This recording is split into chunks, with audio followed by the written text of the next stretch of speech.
رسول اللہ صلی اللہ علیہ وآلہ وسلم کے صحابی سیدنا انس کی ایک بات، کچھ لوگ جب دیکھتے ہیں نا بوڑھے لوگوں کو کہ وہ چارپائی پہ بیٹھ کے نماز پڑھ رہے ہیں تو وہ وہاں تو نہیں کچھ کہتے ہیں یار اتنا بھی کیا بندہ چارپائی پہ نماز بھی ہوتی ہے، سیدھا ہی فتویٰ لگا دیں۔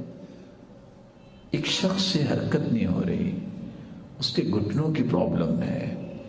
اور اس کی بیماری کی یہ کیفیت ہے، آپ اس کے بارے میں بجائے دعا کریں کہ اللہ اسے صحت و عافیت دے دے، آپ اس کے لیے ایسے الفاظ بولیں کہ وہ بیچارہ زیادہ پریشان ہو۔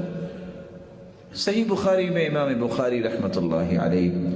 حدیث کا نمبر 382، اس سے پہلے سیدنا انس رضی اللہ تعالیٰ عنہ کی روایت لے کے آئے ہیں، صلی انس علی فراشی، انس رضی اللہ تعالیٰ عنہ نے اپنے بستر پر نماز پڑھی۔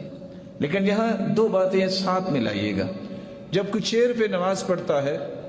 تو وہاں آپ نے کیا دیکھا ہوگا، آگے وہ لکڑی لگی ہوتی ہے،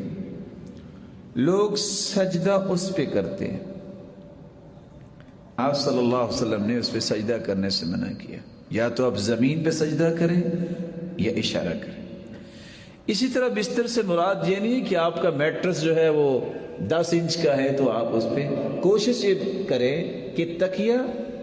یا میٹرس اس قسم کی جگہ پہ آپ نماز نہ پڑھیں، آپ سادہ اگر آپ کا بستر ہے۔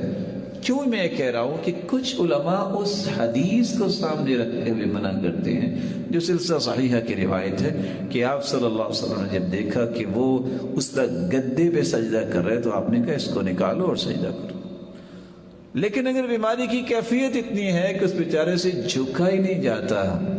وہ اشارے سے نماز پڑھتا ہے، تو وہ جس جگہ بیٹھا ہے شریعت نے اس کے لیے آسانی پیش کر دی۔